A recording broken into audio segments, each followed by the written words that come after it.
Di pagi hari, mentari terbit. Di ufuk timur, merah merekah. Orang bilang akuntansi biaya sulit, bersama kami menjadi mudah. Halo Stanners, kita lanjutkan belajar chapter 8 Costing the Products and End Products bagian ketiga, metode replacement cost dan market value untuk menilai the product. Sebagaimana telah diuraikan pada video yang kedua, alokasi joint cost ke product bisa menggunakan metode replacement cost atau yang kedua metode market value. Nah, menurut metode replacement cost, product mendapat alokasi joint cost sebesar biaya pengganti atau harga belinya. Ya, kalau dibeli di luar harganya berapa. Metode ini biasanya digunakan oleh perusahaan yang produknya dipakai oleh internal perusahaan, yaitu terdapat divisi yang menghasilkan produk yang dibutuhkan oleh divisi lain. Nah, pemanfaatan produk yang dihasilkan oleh perusahaan sendiri akan mencegah perusahaan dari membeli produk serupa dari perusahaan lain. Inilah yang melandasi penggunaan biaya pengganti ya, atau harga beli ya, untuk mengalokasikan joint cost ke produk pada metode replacement cost. Pada saat di produk ditransfer dari divisi yang menghasilkan, maka biaya produksi main product divisi tersebut dikurangi sebesar replacement cost-nya. Sebaliknya, biaya produksi divisi yang menerima ditambah sebesar replacement cost-nya. Nah, sekarang kita akan mempelajari metode yang kedua, yaitu metode market value. Metode ini mirip dengan metode 1D. Silahkan cek di video sebelumnya. Nilai B produk dikurangkan dari biaya produksi main product. Bedanya, pada metode 1D, B produk dinilai sebesar gross revenue-nya. Sedangkan pada metode market value, B produk dinilai sebesar estimasi nilai B produk pada split off point. Bagaimana cara mengestimasinya? Yaitu sebesar harga jual dikurangi dengan estimasi operating profit, beban pemasaran dan administrasi, serta estimasi variable cost-nya. Nah, nilai estimasi B produk tersebut akan didebit ke akun B produk dan dikreditkan dari biaya produksi produk utama. Selanjutnya, ya, setelah B produk selesai diproses, maka variable cost aktualnya akan diketahui dan akan ditambahkan pada akun B produk.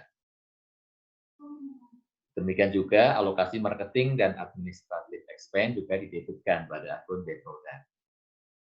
Dan hasil penjualannya dikreditkan pada akun B produk.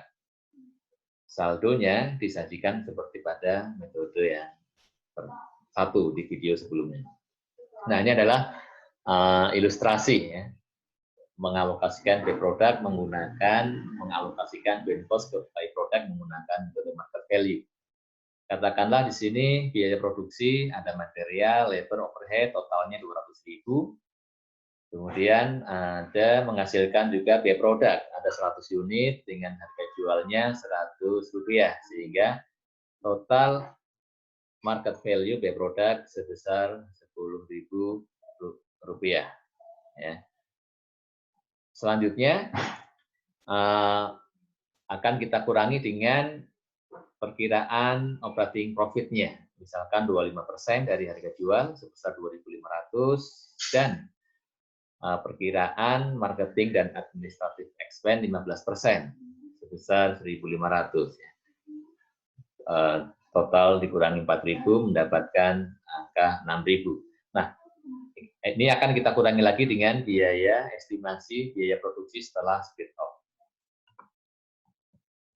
Misalnya ada material, labor, overhead totalnya 1.000 sehingga mendapatkan nanti estimasi nilai by product pada titik split off 6.000 dikurang 1.000 mendapatkan angka Rp5.000. Nah, Rp5.000 ini kemudian akan kita kurangkan dari biaya produk utamanya, sehingga net cost produk utama tadinya 200.000, sekarang dikurangi 5.000 menjadi Rp195.000.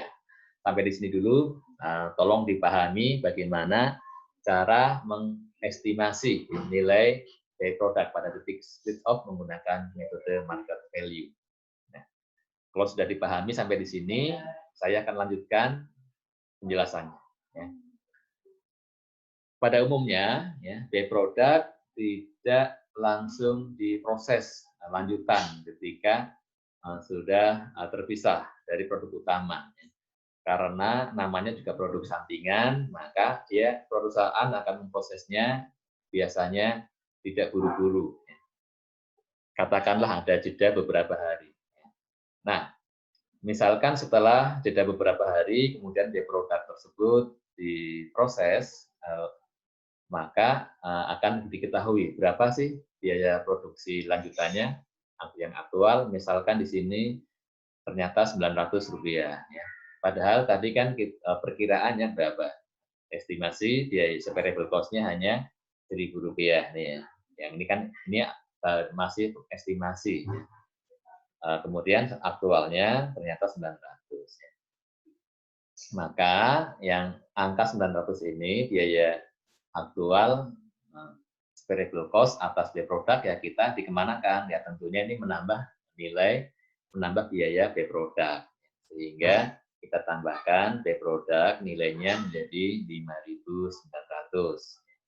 Dan ada 100 unit yang diproduksi, yang dihasilkan, maka unit cost untuk by product sebesar Rp59. Perhatikan pada ilustrasi di atas, by product diasumsikan memerlukan proses lanjutan sebelum bisa dijual. Bagaimana apabila by product dapat dijual pada titik split off point tanpa memerlukan proses lanjutan? Maka estimasi nilai by product pada split off point adalah sebesar harga jual dikurangi dengan estimasi operating profit, beban pemasaran, dan administrasinya. Metode market value ini berlandaskan pada pemikiran bahwa market value mencerminkan cost suatu produk. Dengan demikian, ya, sebenarnya bisa juga kita mengalokasikan joint cost ke by product menggunakan market value, main product dan by product, ya, seperti pada alokasi joint cost ke joint product yang akan kita pelajari pada video berikutnya. Nah, sampai di sini, ya, kalian sekarang bisa memahami mengapa metode market value disebut reversal cost. Kenapa? Karena kita menghitung cost by product sebagai hasil dari market value-nya berapa dikurangi dengan biaya-biaya yang diperlukan. Baiklah, sudah tiba waktunya minum kopi. Jika mengantuk, minumlah kopi. Kopi yang nikmat seduh sendiri. Tuhan inginkan mahir akuntansi, ikuti terus video kami.